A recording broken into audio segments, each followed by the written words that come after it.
හොඳයි ළමයි මේ වීඩියෝ එකෙන් කතා කරන්නේ 1986 ධාරා විද්‍යුතය රචනා ප්‍රශ්නේ. මේකේ මුලින්ම අහලා තියෙනවා කර්චොෆ් නියම සඳහන් කරන්න කියලා. හරිද? දැන් මම කර්චොෆ් නියම ලියවන්න නෙමෙයි යන්නේ. ඊටාම ගැටියෙන් කර්චොෆ් නියම වල තියෙන දේවල් කියලා දෙන්නයි යන්නේ. ඔතන අහගෙන ඉන්න. හරිද? කර්චොෆ්ගේ නියම දෙකක් තියෙනවා. පළවෙනි නියමය ඇවිල්ලා සංදි නියමය. හරිද? පළවෙනි නියමය ඇවිල්ලා සංදි නියමය. හරිද?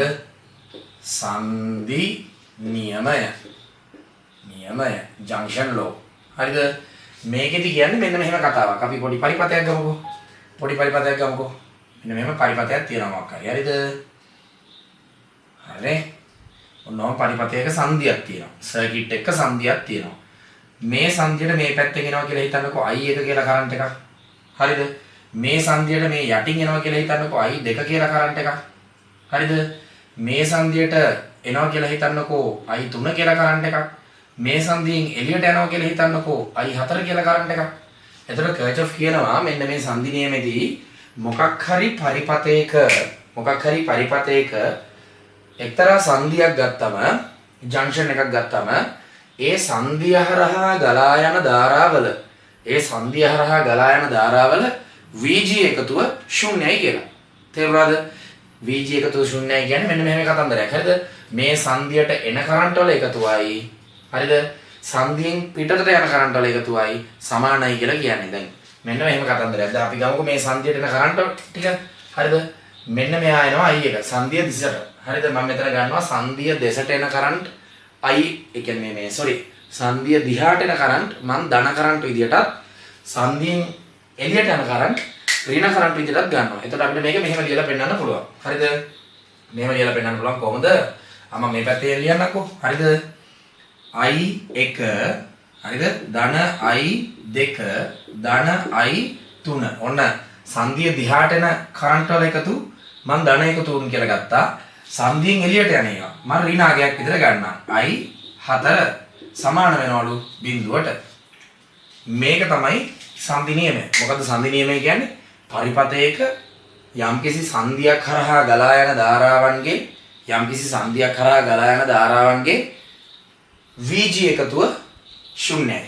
ඒ කියන්නේ සංදියට එන ඒවයි සංදියෙන් එළියට යන ඒවයි VG එකතුව ගත්තා. මෙන්න මේ විදිහට ඒක බිඳුවයි කියලා කියනවා. එහෙම නැත්නම් මට මෙහෙම කියන්න පුළුවන්. ඒක මොඩිෆයි කරලා ලියන්න පුළුවන්. මෙන්න මෙහෙම පරිපතයක එක්තරා සංදියක් තුලට පැමිණෙන ධාරාවන්ගේ එකතුවක් පරිපතයකින් ඉවතට ගලන ධාරාවන්ගේ එකතුවක් සමාන වෙයි කියලා ලියන්න පුළුවන්. එතකොට මේක මෙහෙම ලියන්න පුළුවන්. කොහොමද? පරිපතයේ දෙසට එන්නේ I1 I2 I3 I1 ධන I2 ධන I3 හරිද? සමාන වෙන්න ඕනේ පරිපතෙන් එළියට යන කරන්ට් වලට. දැන් මෙතන මම හදලා තියෙන එකේ පරිපතෙන් එළියට යන්නේ I4 කියන කරන්ට් එක විතරයි. මෙන්න මෙහෙම ලියලා පෙන්නන්න පුළුවන් සංදි නියමය. තේරුණාද? ඊළඟට අපි කතා කරමු පොඩු නියමය. පොඩු නියමය. හරිද? කර්චොෆ් කියන පොඩු නියමය. පොඩු නියමය. මම මේකෙදී පොඩි පරිපතයක් අද ගන්නම්කෝ. මේක පැහැදිලි කරන්න. හරි? පොඩි පරිපතයක් අද ගන්නවා. ඔක්කොම දේවල් ඉන්ක්ලූඩ් වෙන්න පුංචි පරිපතයක් අද ගන්නවා. හරි? ඔන්න චූටි පරිපතේ ගත්තේ. හරිද? මේක තනි පරිපතයක් වෙන්නත් පුළුවන්. පරිපතයක මොකක් හරි සංවෘත පුඩුවක් වෙන්නත් පුළුවන්. ලොකු පරිපතයක් ගත්තම ඒක සංවෘත පුඩුවක්. හරිද? වැහිලා කොහෙවත් ඇරිලා නැහැ. සංවෘත පුඩුවක් ගත්තම මෙන්න මේ කර්චොෆ්ගේ පුඩු නියමය දාන්න පුළුවන්. මම මේකට අගයන් ටිකක් දා ගන්නම්. හරිද? මේකට අගයන් ටිකක් දා ගන්නම්. මෙයා ඇවිල්ලා 2 වෝල්ට් කියලා ගමු. හරිද? මෙයා ඇවිල්ලා 1 වෝල්ට් කියලා ගමු. හරි නේද? මේ ප්‍රතිරෝධය 1 ඕම් කියලා ගමු. මේ ප්‍රතිරෝධෙත් 1 ඕම් කියලා ගමු. හරිද? එතකොට දැන් මේකේ බැලුවට පේනවා ඔයාලට මේකේ කරන්ට් එක යවන්නේ කොයි පැත්තටද? හරිද? දැන් බලන්න විද්‍යුත් ගාමක බල දෙකක් තියෙනවා. මේ බැටරියෙන් මේ කෝෂයෙන් අපිට එනවා විද්‍යුත් ගාමක බලේ 2 වෝල්ට්. මේකෙන් එනවා 1 වෝල්ට්. හරිද? මෙයා මේ පැත්තට කරන්ට් එකක් යවන්න try කරනවා. මෙයා මේ පැත්තට කරන්ට් එකක් යවන්න try කරනවා. ඔය දෙකෙන් ඉතින් වැඩි බලය තියෙන කාටද 2 වෝල්ට් එකට. ඒ නිසා සාමාන්‍යයෙන් මේක වෙන්නේ මේ පැත්තට කරන්ට් එකක් යන එක. හරිද? එතකොට මම මේ පැත්තට කරන්ට් එකක් මාක් කරගන්නවා I කියලා. විදුලි ධාරාවක් මාක් කරගන්නවා I කියලා. හරිද? දැන් ඔයාලට පුඩු නියම මාක් කරද්දී එහෙම කියන්න පුළුවන් වෙන්න අවශ්‍ය නැහැ. ඔයා කොයි පැත්තට දැම්මත් ඔයාට හරියට උත්තරේ එනවා. ධන උත්තරයක් ආවොත් ඔයා ගත්ත පැත්ත හරි. ඍණ උත්තරයක් ආවොත් ඔයා කර්චොෆ්ගේ නියමේ දාපු පැත්තට නෙමෙයි කරන්ට් එක යන්නේ ඊට විරුද්ධ පැත්තට. එතකොට ඔයාට මේ පැත්තට කර්චොෆ් නියමේ දාන්නත් පුළුවන්. ඊට විරුද්ධ පැත්තට කර්චොෆ් නියමේ දාන්නත් පුළුවන්. කිසි ප්‍රශ්නයක් නැහැ. හරිද? දැන් බැටරි ගොඩක් තියෙද්දි ප්‍රතිරෝධ ගොඩක් තියෙද්දි සර්කිට් එක සංකීර්ණ වෙද්දි අපිට ඇත්තටම සර්කිට් එක දිහා බලලා කියන්න ටිකක් අමාරුයිනේ කොයි පැත්තටද ඇත්තටම කරන්ට් එක යන්නේ කියලා. ඒ නිසා ඔයා කොයි පැත්තකට උනත් මාක් කරගන්න ප්‍රශ්නයක් නැහැ. කර්චොෆ්ගේ නියම දාගෙන යද්දි හරියට උත්තරේ එනවා. හරි නේද? දැන් පුඩු නියමෙන් කියන්නේ මෙන්න මෙහෙම එකක්. පුඩු නියමෙන් කියනවා පරිපතයක එක්තරා සංවෘත පුඩුවක් ලබාගත් විට. හරිද? අපි දන්නේ නැහැ මොකද්ද මේ සංවෘත පුඩුව කියලා. හරිද? ඔන්න සංවෘත පුඩුවක්. වෙලා තියෙන්නේ. මේක තව එහාට තියෙන්න පුළුවන්. ඒවා අපි මේක ඊළඟ ගානෙන් පැහැදිලි කරනවා. එක්තරා සංවෘත පුඩුවක් ගත්තම මොකද වෙන්නේ? ඒ සංවෘත පුඩුව දිගේ එක්තරා දිශාවකට, එක්තරා චක්‍රීය දිශාවකට. ඒ කියන්නේ එක්කෝ දක්ෂිණාවර්තව ගන්න ඕනේ නැත්නම් වාමාවර්තව ගන්න ඕනේ.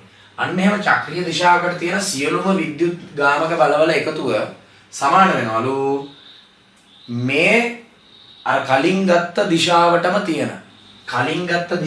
තියෙන විභව බැස්මවල වල එකතුව.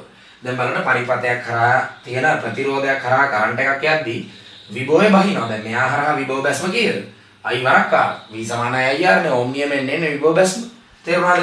ඒතර අපිට මේක ලියන්න පුළුවන්. මම දැන් මේ පැත්තට දානවා. මෙන්න මේ චක්‍රීය දිශාවට දානවා කර්චොෆ් නියම. කර්චොෆ්ගේ පුඩු නියමේ දාන්නේ. ඒතර කොහොමද එන්නේ වැඩේ? මම මේ එක තැනකින් පටන් ගන්නම්. ඔන්න මෙහෙම යනවා. මට හම් වෙනවා 2 වෝල්ට්. 2 වෝල්ට් මට හම්බෙන්නේ මං යන පැත්තටමයි. ඒ නිසා ධන. හරිද? මං ඊට පස්සේ මෙහෙම යනවා මේක දිගේ. මෙහෙම යද්දී මට ඊළඟට බැටරි එකක් හම් වෙනවා. එහෙම නැත්නම් කෝෂයක් හම් වෙනවා. බැටරි කෝෂය කියන්නේ ಜಾති දෙකක් ඈ.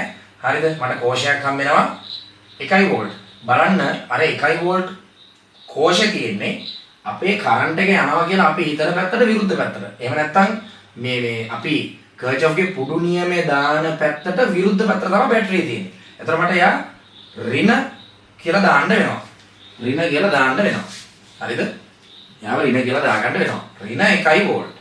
ඔන්න සියලුම විද්‍යුත් ගාමක බලවල VG එකතුව. හරිද?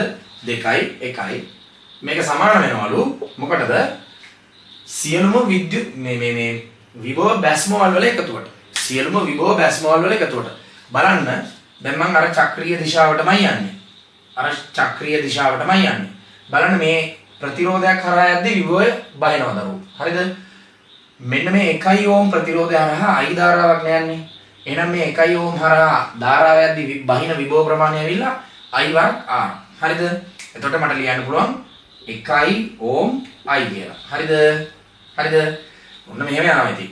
හරිද? මේ කරන්ට් එකම මෙහා හරහාත් බහිනවා. එතකොට ධන මොකද වෙන්නේ? ඒ I වර්ග R. I 1 1යි I. හරිද? 1යි I. තේරුණාද? ඔන්නෝම තමයි දාන්නේ. මේක ඊටාම සරල කතන්දරයක්. මේ පරිපතේදී ඊළඟ පරිපතේදී බලන්න මේකෙන් කොහොමද අපි වැඩ ගන්න කියලා. හරිද? එතන දෙකෙන් එකක් කීයද?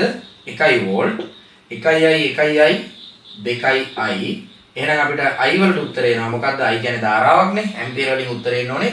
මේ දෙක මෙහෙට ගියපුවාම 0.5 ඇම්පියර් කියලා. ඕක තමයි සරලව පුඩු නියම. හරිද? මොකද්ද පුඩු නියම කියන්නේ? ආයෙ මුලින්දලා කියමු මේ කර්චොෆ්ගේ නියම දෙක. මොකද්ද සංදි නියමය කියන්නේ? පරිපතයක එක්තරා සංදියක් සැලකූ විට හරිද? පරිපතයක එක්තරා සංදියක් සැලකූ විට එම සංදිය හරහා ගලා යන ධාරාවන්ගේ VG එකතුව ශුන්‍ය වෙයි. හරිද? මොකද්ද පුඩු නියමය කියන්නේ? පරිපතයක එක්තරා සංවෘත පුඩුවක් සැලකූ විට. හරිද? පරිපතයක එක්තරා සංවෘත පුඩුවක් සැලකූ විට එම සංවෘත පුඩුව ඔස්සේ ඇති සියලුම විද්‍යුත් ගාමක බලවල VG එකතුව සියලුම විභව බැස්මවල වල VG එකතුවන්ට සමාන වේ. තේරුණාද? ඕක තමයි කතන්දරේ. වීඩියෝ එක පෝස් කරලා මේක කෙටියෙන් ලියා ගන්න. ඊට පස්සේ මේකේ ඊළඟ කොටසට යනවා. මේ ගානේ මුලින්ම අහලා තියෙන්නේ කර්චොෆ්ගේ නියම ලියන්න කියලා. එතකොට අර වචනෙන් ලියන්නයි තියෙන්නේ. මෙහෙම ලියලා ඉන්න දෙයක් නැහැ. අපි මෙතන විවරණයක් කරන නිසා මම පොඩ්ඩක් එකක් මතක් කරා. හරි. වීඩියෝ එක දැන් ඔයාලා පෝස් කරලා මම මෙතනින් අයින් වෙන්නම්. පෝස් කරලා මේ ටික ලස්සනට ලියා ගන්න. ඊට පස්සේ අපි ගානට යනවා. හරිද? හරි. දැන් ඔයාලට මේකේ සර්කිට් එක පේනවා ඇති. පේපරේ දීලා තියෙන මේ සර්කිට් එක. හරිද? මේක කියනවා මොකද්ද කියන්නේ? 1 ඕම් ප්‍රතිරෝධය හරහා ගලා යන ධාරාව සොයන්න කියලා. මේ සර්කිට් එකේ බලන්න 2 ඕම් ප්‍රතිරෝධ තියෙනවා. හරිද? 8 ඕම් ප්‍රතිරෝධයකුත් තියෙනවා. මේක අහන්නේ 1 ඕම් ප්‍රතිරෝධය හරහා ගලා යන ධාරාව සොයන්න කියලා. තේරුණාද? තේරුණාද? ඔව්. දැන් මේ 1 ඕම් ප්‍රතිරෝධය හරහා ගලා යන ධාරාව හොයන්න නම් අපි ඉතින් කර්චොෆ්ගේ නියම පාවිච්චි කරන්න ඕනේ. හරිද? කර්චොෆ්ගේ නියම පාවිච්චි කරන්න කලින් දැන් ඔයාලට පේනවා මේකේ කර්චොෆ්ගේ නියම දානවා නම් පුඩු තුනක් පුළුවන් දාන්න. බලන්න A B F E කියන පුඩුවට කර්චොෆ් නියමය දාන්න පුළුවන්. ඇයි එයා සංවෘත පුඩුවක්. ඊට පස්සේ B C D E කියන පුඩුවට කර්චොෆ් දාන්න පුළුවන්. කර්චොෆ් දාන්න පුළුවන්. හරිද? හේතුව ඇයි? එයාත් සංවෘත පුඩුවක්. තව එක පුඩුවක් තියෙනවා කර්චොෆ් දාන්න පුළුවන්. මොකද්ද? A B C D E F මේ කියන සම්පූර්ණ පුඩුවටම කර්චොෆ් දාන්නත් පුළුවන්. මේ මැද අත්තක් තිබ්බ කියලා ප්‍රශ්නයක් නැහැ. ඔයා තෝරගන්න පුඩුව සංවෘත වෙන්න ඕනේ, වැහෙන්න ඕන. තේරුණාද? එතන මං ගන්න මෙහෙම හදනවා. හරිද? මම හදනවා දැන් මේ 24 නේ මෙතන තියෙන ලොකුම එක. බලන්න විද්‍යුත් ගාමක බලව ගත්තොත් එහෙම මේ 24 තමයි ලොකුම එක. එතකොට එයාට තමයි වැඩිම බලයක් තියෙන්නේ මේ ධාරාව තල්ලු කරලා දාන්න. විද්‍යුත් ගාමක බලය කියන්නේ අර විද්‍යුතය ගාමනය කරන බලය වගේ අදහසක් නේ. විදුලිය යවන බලය වගේනේ. එතකොට මෙයාට තමයි ලොකුම පවර් එකක් තියෙන්නේ. එතකොට මෙයාට පුළුවන් මේ 24ට පුළුවන් කියලා මං හිතනවා මෙන්න මේ පැත්තට කරන්ට් එකක් තල්ලු කරලා දාන්න 8ත් පහු කරගෙන යන්න. පුළුවන් නේද? 8ට වඩා 24 වැඩිනේ. හරිද? දැන් එතකොට මෙයා කරන්ට් එකක් එවනවා මෙහෙන් මෙහෙට පල්ලෙහාට බහින්න. එතකොට මෙතනට මේ ජංක්ෂන් එකක් හම්බ වෙනවනේ. මොකද්ද මේ පුඩුවක් නෙමෙයි මොකද්ද සංදියක් හම්බ වෙනවනේ. එතකොට මේ සංදියෙන් එන කරන්ට් එක මේ පැත්තටත් යනවා. දැන් බලන්න මේ පැත්තට කරන්ට් එක යද්දී එයාට සපෝට් එකට තමයි කරන්ට් එක තියෙන්නේ. දැන් බලන්න මේ බැටරිය තියෙන පැත්තටමයි මේ බැටරියක් තියෙන්නේ. මේ පැත්තෙන් කරන්ට් එකක් ගියොත් මේ 16න් කරන්නේ එන කරන්ට් එක තව ටිකක් තල්ලු කරන එක පල්ලෙහාට. එතකොට මම මෙන්න මෙහෙම වැඩක් කරනවා. මේ අත් යන කරන්ට් එක ගන්නවා I1 කියලා. හරිද? මෙහෙම යනවා I1 පල්ලෙහාට. හරිද? මේ පැත්තට යන කරන්ට් එක මම ගන්නවා I2 කියලා. මෙහෙම පල්ලෙහාට කරන්ට් එක එනවා I2 කියලා. මේ එතකොට මේ පල්ලෙහාට එන I2 කියන කරන්ට් එක තමයි I8 හරහා නෙමෙයි sorry 8 ඕම් හරහා යන්නේ. එයා I2. හරිද? මේ පැත්තෙන් 1 I1 එහෙම නැත්නම් I1 කියන කරන්ට් එක තමයි 1 ඕම් හරහා ගමන් කරලා මේ පැත්තට එන්නේ. I1. මුන් දෙන්න මේ සංදිය දෙක තුලා මම තීරණය කරනවා මෙයාලා උඩට යනවා ඇති කියලා. හරිද? I1 ධන I2. නේද? I1 ධන I2 මෙතනට ආවා. දෙන්න දෙපැත්තට වෙනවා. තේරුණාද? මම මුලින්ම දානවා BAFE පුඩුවට කර්චොෆ්ගේ නියම. මොකද්ද? BAFE පුඩුවට මම පොඩ්ඩක් බෝඩ් එක මදි වෙයි කියලා හිතන නිසා පොඩ්ඩක් පොඩියට ලියන්නම්. මම දානවා කර්චොෆ් BAFE පුඩුව සලකා. පුඩුව සලකා මම කර්චොෆ් දානවා. හරිද? නැත්නම් පුඩුව කියලා ලිව්වත් ඇති. හරිද? දැන් බලමු කර්චොෆ් දාමු. මම මේ පැත්තෙන් මේ E ගෙන් පටන් ගන්නම්කෝ. E ගෙන් පටන් අරන් යද්දි ඔන්න මට හම් වෙනවා පළවෙනි විද්‍යුත් ගාමක බලය 24. පළවෙනි එක 24. ඊට පස්සේ ඔන්න ඔහම යනවා. දැන් ගත්ත පුඩුව දිගේ යන්නේ. දැන් ඊළඟට මට විද්‍යුත් ගාමක බලයක් හම් වෙනවා 8 කියලා. එයා තියෙන්නේ අපි යන පැත්තට විරුද්ධ පැත්තට. ධන පැත්ත අපි එන පැත්තට මූණ දාගෙන ඉන්නේ. ඒ නිසා ධන නෙමෙයි මෙතන ඍණ 8. හරිද? ඍණ 8. එච්චරයි. ආයේ වෙන බැටරි නෑ මේ පුඩුවේ. සමානයි. වෙන කෝෂ නෑ මේ පුඩුවේ. හරිද? සමානයි. ඊට පස්සේ මොකද්ද? විභව බැස්මෝල්ගේ එකතුව. බලන්න මං E ගෙන්නේ පටන් ගත්තේ. බලන්න පළවෙනිට ප්‍රතිරෝධයක් හම්බෙන්නේ මෙතන. දැන් ඊළඟ කතාව මේ කෝෂවල අභ්‍යන්තර ප්‍රතිරෝධ මොනවා හරි තියෙනවා කිව්වොත් ඒකත් මේ පැත්තට එන්න ඕනේ. අපි ඒවා පස්සේ වීඩියෝ වලින් බලමු. දැන් බලන්නකෝ E ගෙන් පටන් අරන් එද්දී I1 ධන I2 කියන කරන්ට් එක මෙන්න මේ 2 ඕම් හරහා බහිනවා. එතන මට ලියන්න පුළුවන් I වරක් කාරණේ. එතකොට මෙන්න මේ දෙන්න වරක් 2. මම ලියනවා 2i හරිද? I1 ධන I2 කියලා. හරිද? ඊට පස්සේ මෙයා මේ පුඩුවට එනවා. මෙතනින් මේ පැත්තට එද්දි බලන්න මේ 2 හරහා බහින්නේ I1 කියන කරන්ට් එක. මට එතකොට ලියන්න පුළුවන් 2i I1 කියලා. ධන ඊට පස්සේ මේ I1 කියන කරන්ට් එකම බලන්න 1 ඕම් හරහා බහිනවා. හරිද? එතකොට මට ලියන්න පුළුවන් එකවරක් i 1 කියලා. තේරුණාද? තේරුණාද? දැන් එතකොට මේක සුළු කරපුවාම 24න් 8ක් ගියපුවාම 16යි සමානයි. බලන්න 2i ඊට පස්සේ මෙතනත් ආයේ 2i තියෙනවා. මෙතනත් 1i තියෙනවා. මේ i1 i1 i1. එතකොට i1 වශයෙන් කීයක් තියෙනවද? මෙතන 2i මෙතන 2i මෙතන 1යි. ඒතර ඔක්කොම 5ක් තියෙනවා. i1ෙන් 5ක් තියෙනවා ඈ. ධන බලන්න ඊට පස්සේ i දෙකෙන් කීයක් තියෙන්නේ මේ? i දෙකෙන් කීයක් තියෙන්නේ? i දෙකෙන් තියෙන්නේ 2යි නේද මේ? දෙවරක් i 2. හරිද? 2යි i 2. තේරුණාද වැඩි? මම ඕක අපේ පළවෙනි සමීකරණය කියලා ගන්නවා. මොකද මේකේ නොදන්නා පද දෙකක් තියෙනවා. ඕක සුළු කරන්න බෑ. මම දැන් ඊළඟට තව පුඩුවකට කර්ච් ඔෆ් දාන්න ඕනේ මගේ උත්තරේ ගන්න. මම තව පුඩුවකට දාන්න ඕනේ. මම දානවා E B C D පුඩුවට කර්ච් ඔෆ්. හරිද? E B C D පුඩුව සලකා මම දානවා කර්ච් ඔෆ්. හරිද? මෙන්න මේ පුඩුව සලකලා කර්ච් ඔෆ් දානවා. ඔන්න බලන්න පුඩු නියමයේ දාන විදිය. මම ඒකෙත් පටන් ගන්නම් E ගෙන්. ඔන්න E ගෙන් ඉඳලා පටන් අරගෙන යද්දි මට ඉස්සලම හම්බෙන විද්‍යුත්ගාමක බලය 24. හරිද? ඉස්සලම හම්බෙන්නේ කවද? 24. ඊට පස්සේ අපි ගත්ත පුඩුව දිගේ යද්දි මට ඊළඟට හම්බෙනවා 16. දැන් බලන්න 16 ඉන්නේ අපි යන පැත්තටමයි. හරිද? අපිට විරුද්ධව නෙමෙයි. දැන් බලන්න මේ 24ට විරුද්ධව 8 හිටපු නිසා මට 24න් 8 අඩු කරන්න වුණා. හරිද? දැන් 24 තියෙන පැත්තටම නෙමෙයි බැටරි එකම පැත්තටනේ තියෙන්නේ. නේද? එතකොට මේ 16 මෙයාට හෙල්ප් එකක් වෙන්නේ. එකතුවක් වෙන්නේ. හරි? ධන 16.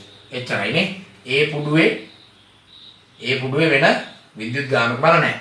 ඊළඟට විභව බැස්මවල් බලමු. විභව බැස්මවල් බලමු. පෙර පරිදිම E ගෙන් පටන් ගත්තම 2 හරහා මේ ඩබල බහිනවා. හරිද? එතකොට දෙවරක් i1 ධන i2. හරිද? ඊට පස්සේ බලන්න මේ දෙක හරහා මේ i2 බහිනවා. ධන දෙවරක් i2. මොකද විභව බැස්මක් කියන්නේ විභව අන්තරයක්. හරිද? එතකොට ඒක ඕම් නියමෙන් ගන්න පුළුවන්. v සමානයි ir දාලා ගන්න පුළුවන්. v සමානයි ir. v කියන්නේ විභව බැස්ම. i කියන්නේ එයා හරහා යන කරන්ට් එක. r කියන්නේ මොන වගේ ප්‍රතිරෝධයක් හරහාද යන්නේ කියන එක. හරිද? 2යි i2 ඊට පස්සේ ඕන්න පල්ලෙහාට එනවා. ඊට පස්සේ මෙන්න මේ බුවාව හම්බ වෙනවා. හරිද? ඒතර i2 වරක් 8. මම ලියන්න පුළුවන් ධන 8යි i2. හරිද? මේක තව සුළු කරොත් පේයිද පල්ලෙහාට? කො බලන්න කැමරාවේ. ඕනේ තව ලයින් එකකට වගේ ඊට තියෙනවා. හරිද? මම දැන් මේක සුළු කරනවා 24යි 16යි ඇවිල්ලා 40යි සමානයි. ඒතර මේකෙත් බලන්න සෙට් එක බලාගෙන ගියපුවාම මේ i1 i2 වගේක් තියනවාද? බලන්න මෙතන i2ෙන් 2යි. මෙතන i2ෙන් 2යි. මෙතන i2ෙන් 8යි. 8යි 9යි 10යි 11යි 12යි. එතකොට මට තියෙනවා 12යි i2ක්. ධන පේනව නේද? බලමු පොඩ්ඩක් ආයෙ පාරක් චෙක් කරලා බලමු. ලියන ටික පේනව නේද? 12යි i2. ඔව්. ඊට පස්සේ ආයෙ මට මොනවද තියෙන්නේ? i2 හරි. මට i1ෙන් 2යි තියෙන්නේ. 2යි i1. ඔන්න අපේ දෙවෙනි සමීකරණය. දැන් මේකෙනුයි මුකුත් කරන්න බෑ. ඇයි ඒ? බලන්නකො මේකේ 2යි i1 තියෙන්නේ. මේකේ 5යි i1 තියෙන්නේ. මෙතන 2යි i2 තියෙන්නේ. මෙතන 12යි i2 තියෙන්නේ. මේ දෙක අඩු කරලා කපලා කොටලා මුකුත් හොයාගන්න බෑ. ඒ නිසා අපිට මේ දෙන්නකින් එක්කෙනෙක් වෙනස් කරන්න වෙනවා. හරිද? මට ලේසිම විදිය කියලා පෙනුනේ මෙන්න මේක. මේ පළවෙනි සමීකරණය වැඩි කරා නම් 6න් මේ පළවෙනි සමීකරණය වැඩි කරා නම් 6න් දරුවෝ මට එනවා දෙවරක් i2 මේ i2 වෙනුවට 6න් වැඩි කරා නම් 12යි i2 එනවා. එතකොට මෙතන 12යි i2 වුණා කියන්නේ මෙතනත් 12යි i2 තියෙනවා. එතකොට ඕකුන් දෙන්නව මට අඩු කරලා කපලා දාගන්න පුළුවන්. එතකොට සමීකරණය ඉතිරි වෙන්නේ i1 පද විතරයි. එතකොට මට i1 මුලින්ම හොයාගන්න පුළුවන්. ඔව්නේ දැන් මට ඕනේ i1 නේ. අහන්නේ 1 ඕම් හරහා යන කරන්ට් එකනේ. නේද?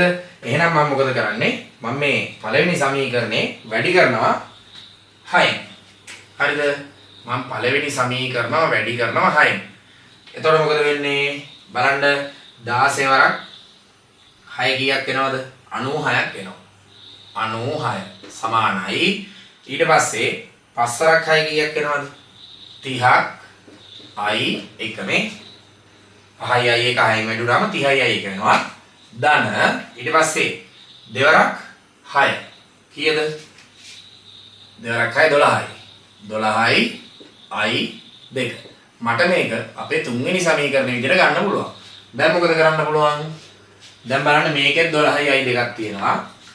මේකෙත් 12යි i 2ක් තියෙනවා. මට ඉතින් කරන්න තියෙන්නේ තුන්වෙනි සමීකරණයෙන් දෙවෙනි එක අඩු කරන්න. හරිද? මට කරන්න තියෙන්නේ තුන්වෙනි සමීකරණයෙන් අඩු කරන්න තියෙන්නේ දෙවෙනි එක. එතකොට මොකද වෙන්නේ? මම කෙලින්ම උත්තරේ දාන්නම්. හොඳේ. 96න් 40ක් අඩු වෙන්න ඕනේ. එතකොට කීයක් එනවද? 56ක් එනවා. හරිද? 56ක් එනවා නේද? 56 40 96 නේද? ඔව්නේ. ඔව්. 50 60 70 80 ඔව්. හරි නේද? ඊට පස්සේ බලන්න 12යි i 2කින් මෙතන 12යි i 2 අඩු වුණාම මේ දෙන්න කැන්සල් වෙලා යනවා. මෙතන තියෙන 30යි i 1 30යි i 1කින් මේ 2යි i 1ක් අයින් වුණාම මොකද වෙන්නේ? උත්තරේ 28යි i 1 වෙනවා නේද? අතන 30යි i 1කින් මෙතන 2යි i 1 අඩු වුණා. එතකොට මොකද වෙන්නේ? දැන් බැලුවට උත්තරේ පේන්න ඕනේ. ඉතින් i 1 කීයද එතකොට? i 1 කීයද? 56. දැන් මේ i 1 වරක් 28 නේ. 28 මේ පැත්තට බෙදීමක් විදියට ආපුවාම ඉතින් 56 26න් 28න් බෙදුනම 2යි උත්තරේ. ඇම්පියර් 2යි. ඔන්න වැඩි. තේරුණාද? ඔන්න 1 ඕම් හරහා යන කරන්ට් එක. තේරුණාද? ඊට පස්සේ මේක අහනවා ප්‍රශ්නේ මොකද්ද? 1 ඕම් හරහා ක්ෂමතා උත්සර්ජනයේ අහනවා. හරිද? ඒක අපි වෙන පාඩකින් හදමු. 1 ඕම් හරහා ක්ෂමතා උත්සර්ජනය. හරිද? 1 ඕම් හරහා ක්ෂමතාවය අහන්නේ. P පවර් එක අහන්නේ. ජවය අහන්නේ. ක්ෂමතාවය කියන්නේ පවර් එකටනේ. ඔයාලා දන්නවා ඉතින් ධාරා විද්‍යුතය අපි P හොයන්නේ මොකද්ද? VI ගෙන්නේ නේද? V වරක් I ගෙන් තමයි ක්ෂමතාවය හොයන්නේ. දැන් මේකේ විභවාන්තර හොය ඉන්න බෑ මෙයා හරහා. ඉතින් අපි දන්නවා ඕම් නියමෙන් V සමානයි IR කියලා. නේද? එතකොට මම මෙතන තියෙන V දාගන්නවා මෙතනට. හරිද? එතකොට මේ V වෙනකොට මට දාන්න පුළුවන් IR පදයක්. එතකොට මේ IR මෙතනට සෙට් වෙනවා. එතකොට I දෙකක් තියෙනවා. එතකොට මට මේක ලියා ගන්න පුළුවන් I වර්ගය R කියලා. දැන් බලන්න ඒක තේරෙන්නේ නැති. මෙතන V වෙනකොට මට ඕම් නියමෙන් IR කියන පදේ මෙතනට දාන්න පුළුවන්. හරිද? එතකොට I ඩබලක් ඉන්නවා. ඒ නිසා I වර්ගේ R ආවා. දැන් මේක සුළු කරපුවාම මොකද වෙන්නේ? අපිට උත්තර වෙන්න ඕනේ 1 ඕම් හරහා ක්ෂමතා උත්සර්ජනයනේ අහන්නේ. ඉතින් 1 ඕම් හරහා ගලා යන ධාරාව තමයි අර I කියලා කියන්නේ. ඒතර අපි ඒක හෙව්වා කීයක්ද? 2යි. දෙවරක් මේ 2 4යි වරක් R. ඉතින් 1 ඕම්නේ ප්‍රතිරෝධේ 1යි. එතකොට උත්තරේ කීයද? 4යි මොකද්ද? ක්ෂමතාවයෙන්. ඒ කියන්නේ තත්පරයට ජූල්. එහෙම නැත්නම් අපිට කියන්න පුළුවන් මොකද්ද? වොට් කියලා. 4යි වොට් කියලා කියන්න පුළුවන්. තේරුණාද ඒක? හරි. පේනවද හොඳට? ඒක පොඩ්ඩක් බලලා ලස්සනට ලියා ගන්න, පිළිවෙලකට ලියා ගන්න. වීඩියෝ එක මෙතනින් පෝස් කරලා මේකේ තව ලස්සන කතන්දරයක් තියෙනවා. අර භූගත කරපුවාම මොකද වෙන්නේ කියන එක ගැන. ඒකත් මම වෙනම ඇඳලා පෙන්නන්නම් මේ ටික මකලා. හොඳ ළමයි වගේ වීඩියෝ එක පෝස් කරලා මේක ලියා ගන්න. හරිනේ? හොඳයි දැන් මේ ප්‍රශ්නේ තුන්වෙනි කොටස බලමු. අහනවා තුන්වෙනියට මෙන්න මේ E කියන කොටස භූගත කරොත් මොකද වෙන්නේ කියලා. හරිද? මෙන්න මේ E කියන කෙනාව භූගත කරනවලු. එහෙම නේද කියන්නේ? ඔව් E භූගත කරපුවාම මෙන්න මේ පොයින්ට් එක වයර් එකක් දාලා පොළොවට සෙට් කරනවා. හරිද? ඔන්න භූගත කරා. ඔයාලා දැනගෙන ඉන්න ඕනේ භූගත කරාට පස්සේ එතන විභවය නිකම්ම කීය වෙනවා කියලා අපි උපකල්පනය කරනවද? බිඳුවක් වෙනවා කියලා උපකල්පනය කරනවා. තේරුණාද? දැන් බලන්න E භූගත කරපුවාම A ලක්ෂයි මෙන්න මේ A ලක්ෂයි හරිද? මෙන්න මේ පොයින්ට් එකේ ආයි කියනවා ආයි මොකද්ද? B ලක්ෂයි විභවය හොයන්න කියලා. හරිද? මෙන්න මේ E කියන පොයින්ට් එක භූගත කරාට පස්සේ එර්ත් කරාට පස්සේ A කියන පොයින්ට් එකේ B කියන පොයින්ට් එකේ විභවය හොයන්නලු. හරි. දැන් මේක බලන්න ලස්සනට මේ වැඩේ කරගන්න විදිය. දරුවෝ E කියන පොයින්ට් එක භූගත කරා කියන්නේ F කියන පොයින්ට් එකේ විභවයත් කීයක් වෙනවද? බලන්න මේ E කියන තැනම තමයි ඉතින් F කියන්නේ. ඇයි ඒ? මේ දෙන්න හරහා මුකුත් ප්‍රතිරෝධයක් නැහැ නේද? E කියන පොයින්ට් එකේ ඉඳලා F එනකන් මුකුත් ප්‍රතිරෝධයක් නැහැ. ඉතින් විභව බැස්මක් නැහැ. එතකොට E වල තියෙන්නේ මොන විභවයද? ඒ විභවෙම මෙතන තියෙන්න ඕනේ. එහෙනම් E භූගත කරපු නිසා එතන විභවය බිඳුවක් වුණා. එහෙනම් නිකම්ම F කියන තැනත් විභවය මොකද වෙන්නේ? බිඳුවක් වෙන්න ඕනේ. හැබැයි එහෙමයි කියලා D කියන තැන විභවය බිඳුවක් වෙන්නේ නැහැ. මොකද බලන්න මෙයා යද්දි මෙයාට ප්‍රතිරෝධයක් හම් වෙනවා. මේ ප්‍රතිරෝධයෙන් එහා පැත්තට පනිද්දි විභවය වැඩි වෙන්න ඕනේ. හරිද? එතකොට මෙතන තියෙන විභවයට වඩා ලොවෙත් මෙතන විභවය වැඩි. හැබැයි මුන් දෙන්නගෙම විභව සමානයි. මෙතනත් බිඳුවයි මෙතනත් බිඳුවයි. දැන් අහන්නේ A පොයින්ට් එකේ විභවයනේ මුලින්ම. මම එක චිත්‍රයක් ඇඳලාම පැහැදිලි කරන්නම්. මම A අත්ත විතරක් ගන්නවා ඈ. ඔන්න ඔහොම. මෙතන තියෙන්නේ A පොයින්ට් එක. ඔතන විභවය තමයි අහන්නේ. මේකේ තියෙනවා බැටරි එකක්. 8 වෝල්ට් බැටරි එකක් තියෙනවා. මෙතන තියෙනවා ප්‍රතිරෝධයක්. හරිද? එයා 1 ඕම් ප්‍රතිරෝධයක්. අපි දන්නවා මේක හරහා පල්ලෙහාට කරන්ට් එකක් එනවා 2 ඇම්පියර් කියලා. කලින් ගානේ හොයාගත්තනේ. දැන් අතන මෙතන භූගත කරලා තියෙන්නේ. මෙන්න මේ F කියන තැනත් භූගත කළා වගේ තමයි. හරිද? මොකද E සහ F කියන්නේ එකම ලක්ෂණේ. දෙන්න අතර මුකුත් නැහැනේ. හරිද? එතකොට මෙයා භූගත කරා වගේ තමයි. මෙතන වෝල්ටේජ් එක බිඳුවක්. තේරුණාද? හරි. දැන් බලන්න ප්‍රතිරෝධයක් හරහා කරන්ට් එක යද්දී විභවය බහිනවා. හරිද? මෙන්න මේ 1 ඕම් හරහා කරන්ට් එක යද්දී විභවය බහිනවා. අපි බලමු මෙතන තියෙන කරන්ට් එක මෙතනට එද්දි කොච්චරක් බහිනවද කියලා. මෙතන තියෙන කරන්ට් එක මෙතනට එද්දි කොච්චරක් බහිනවද කියලා බලන්න. කොහොමද බලන්නේ? V සමානයි IR දාන්න. හරිද? V සමානයි IR දාන්න. මෙතන තියෙන කරන්ට් එක මෙතනට එද්දි බලන්න දෙවරක් 1 I වරක් R දෙවරක් 1 කීයද? 2යි. 2 වෝල්ට් ප්‍රමාණයක් බහින්න ඕන. හරිද? මෙතන ඉඳලා මෙතනට එද්දි 2 වෝල්ට් ප්‍රමාණයක් බැස්සට පස්සේ මෙතනගේ කීයද? බිඳුවයි. හරිද? ලස්සනට බලාගන්න. මෙන්න මේ ප්‍රතිරෝධය හරහා එද්දි දෙකක් ඩ්‍රොප් වෙනවා වෝල්ට්. ඇයි? I වරක් R. හරිද? මෙයා හරහා යන්නේ ධාරාව 2යි ප්‍රතිරෝධය 1යි දෙවරක් 1 2යි. මෙතන ඉඳලා මෙතනට එද්දි දෙකක් ඩ්‍රොප් වෙනවා. ඩ්‍රොප් වුණාට පස්සේ මෙතන පොයින්ට් එක කීයද? බිඳුවයි. මෙතන ඉඳලා මෙතනට එද්දි දෙකක් ඩ්‍රොප් වෙලා මෙතන බිඳුව වෙනවා නම් මෙතන අගේ කීයක් තියෙන්නේ නැද්ද? මෙන්න මේ පොයින්ට් එකේ විභවය කීයක් තියෙන්නේ නැද්ද? ඔන්න ඔය පොයින්ට් එකේ විභවය කීයක් තියෙන්නේ නැද්ද? 2 වෝල්ට්. තේරුණාද? ඇයි? මෙයා හරහා මේ දෙකක් බැස්සට පස්සේ බිඳුව වෙන්න නම් ප්‍රතිරෝධයට කලින් විභවය තියෙන්න ඕනේ කීයද? 2 වෝල්ට්. තේරුණාද? දැන් බලන්න මේ 2 වෝල්ට් ඉඳලා උඩ අතට බැටරියක් හම්බෙන්නේ. හරිද? මේ පැත්තට කීයක් වැඩි වෙන්න ඕනේද මේ පැත්තට? හරිද? ඔන්න ඔය බැටරිය හරහා යද්දී බැටරිය තියෙන්නේ උඩ අතටනේ. 8 වෝල්ට් බැටරියක් උඩට තියෙන්නේ. ඒ කියන්නේ මෙයා මේ බැටරිය හරහා උඩට යද්දී 8කින් වැඩි වෙන්න ඕනේ. හරිද? 8කින් වැඩි වෙන්න ඕනේ. ඔය බැටරිය හරහා උඩට යද්දී මොකද වෙන්න ඕනේ? 8කින් වැඩි වෙන්න ඕනේ. ධන 8ක් වෙන්න ඕනේ. ධන 8 වෝල්ට්. හරිද? තේරුණාද? ලස්සනට තේරුම් ගන්න මේක. හරිද? බැටරියක් හරහා කරන්ට් එක යන පැත්තට ගිහපුවම විභවය වැඩි වෙනවා. දැන් මෙතන කරන්ට් එක ප්‍රතිරෝධය හරහා පල්ලෙහාට ආව නිසා විභවය ඩ්‍රොප් වෙනවා. එතන ඩ්‍රොප් වෙලා බිඳුවක් වුණා. එහෙනම් ඊට කලින් තිබිලා තියෙන්නේ 2යි. එහෙනම් මේකටත් කලින් තිබිලා තියෙන්නේ. දැන් බැටරිය හරහා උඩට යන්න එපා. බැටරිය හරහා උඩට යද්දි කීයද? 8යි. එහෙනම් මෙතන 2යි. බැටරිය පහු කරලා උඩට යද්දි 8ක් වැඩි වෙන්න ඕනේ. 2යි 8යි. මෙතන අගේ කීයද? මෙතන අගේ එනවා 10යි වෝල්ට්. ඔන්න ඕක තමයි උත්තරේ. තේරුණාද? දැන් මෙතන ඉඳලා මොකද බලන්න. මෙතන 10 නම් බැටරිය හරහා අනිත් පැත්තට යද්දි මොකද වෙන්න ඕනේ? 8ක් වැඩි වෙන්න ඕනද අඩු වෙන්න ඕනද? 8 වෝල්ට් බැටරියක් හරහා අනිත් පැත්තට ගියොත් 8ක් අඩු වෙන්න ඕනේ. 10න් 8ක් අඩු වුණාම 2යි. හරිද? මේ ප්‍රතිරෝධය හරහා යද්දි කීයක් අඩු වෙන්න ඕනද? 2ක් අඩු වෙන්න ඕනේ. 2කින් 2ක් අඩු වුණාම බිඳුවයි. දැක්කද ලස්සනට? ඔය විදිහටම අනිත් එකත් ටක් ගාලා බලමු. හරිද?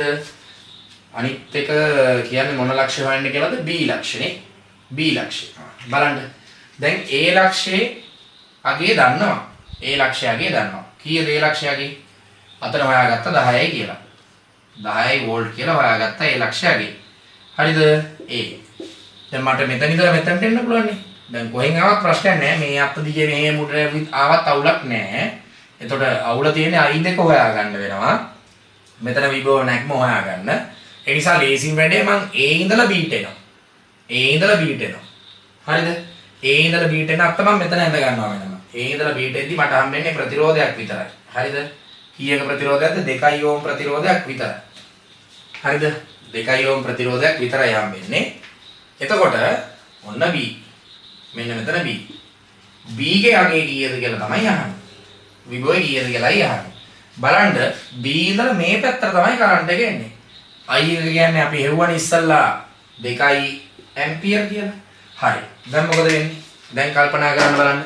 ආයෙත් මෙතන 2 ඕම් ප්‍රතිරෝධයක් කරා ඇම්පියර් දෙකක කරන්ට් එකක් යනවා. 2 ඕම් ප්‍රතිරෝධයක් කරා ඇම්පියර් දෙකක කරන්ට් එකක් යනවා. ඉතින් මොකද වෙන්නේ?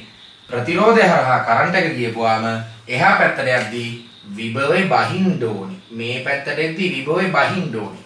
හරිද? දැන් මම මෙතන ඍණ දාන්නම් ඈ. අඩු වුණා කියලා පෙන්නන්න. කොච්චරකින් බහින්න ඕනද? V සමානයි I වරක් R. I වරක් R. දෙවරක් 2 4ක්. ඍණ 4යි වෝල්ට් කියලා දාන්න. එහෙනම් මෙහෙ ඉඳලා මෙහෙට එද්දි 4ක් අඩු වෙලා මේ පොයින්ට් එකේ විභවය කීයක් ආවද? 10ක් ආවා. මෙහෙ ඉඳලා මෙහෙට එද්දි 4ක් අඩු වුණාට පස්සේ මෙහෙ 10ක් ඉතිරි වුණා නම් B වල කීයද තියෙන්නේ නැත්තේ? කීයක් තියෙන්නේ නැත්තේ? 14 නේද? නේද? දැන් පොඩි බබාලා නෙමෙයිනේ. තේරෙන්න ඕනේ මේක 14. ඔන්න ඕක තමයි උත්තරේ. නේද? මෙතන 14 තිබ්බා. මේ ප්‍රතිරෝධය හරහා එද්දි 4ක් අඩු වෙලා 10 වුණා. හරිනේ? වැඩේ හරිද? ඉතින් ඊටාම ලස්සන ප්‍රශ්නයක්. ඔයාලට හොඳට තියරි පුළුවන්ද? තියරි හොඳටම ඔළුවට ගිහිල්ලාද කියලා බලා ගන්න නම් කරන්න ඕනේ ළඟ ඉතිහාසයේ ප්‍රශ්නද 80 ගණන් වල වගේ ප්‍රශ්නද 80 ගණන් 90 ගණන් 2010ට වගේ ගලින් ගණන් ටික චෙක් කරලා බලන්න. හරි ලස්සන ගණන් තියෙන්නේ. දැන් කාලේ එන ගණන් වගේ කෑලි කෑලි වලට කඩලා අන්තිම උත්තරේ ගන්න විදිය ලේසි කරලා නැහැ. ලේසි කරලා නැහැ. එකපාර මොකක් හරි විස්තරයක් දඩස් ගාලා දීලා ඉවර කරනවා. හරිද? විස්තරයක් දීලා ඉවර කරනවා. එතනින් එහා අපි ඉතින් හිතා ගන්න ඕනේ ගාන හදන විදිය. දැන් එහෙම නැහැ. දැන් අර 80 ගණන් වල තිබ්බ ගණන් වලට වඩා දැන් ගණන් ලේසි. මට හිතෙන විදියට මම වැරදි වෙන්නත් පුළුවන් නේ. හරිද? ඒතර 80 ගණන් වල තිබ්බ ගණන් වලට වඩා ඔය 2015 පස්සේ වගේ ගණන් ටිකක් ලේසි. මොකද රචනා ප්‍රශ්නයක් ආවට පස්සේ ස්ටෙප් බයි ස්ටෙප් කෑලි කෑලි වලට කඩලා දීලා තියෙන්නේ. අපිට අර කඩලා තියෙන කෑලි වලට උත්තර දාගෙන යන්න තියෙන්නේ. ඒතර වාගේ මේ තියරි දැනීම චෙක් කරගන්න ඔයාට හොඳට දේවල් හිතෙනවද නැද්ද කියලා චෙක් කරගන්න. කරලා බලන්න දරුවනේ 80 ගණන් වල 90 ගණන් වල ප්‍රශ්න. හරි නේද? එහෙනම් මේ වීඩියෝ එක මෙතන ඉවරයි. අපි තව එකකින් හම්බෙමුනේ. හරි මේකත් ලියා ගන්න.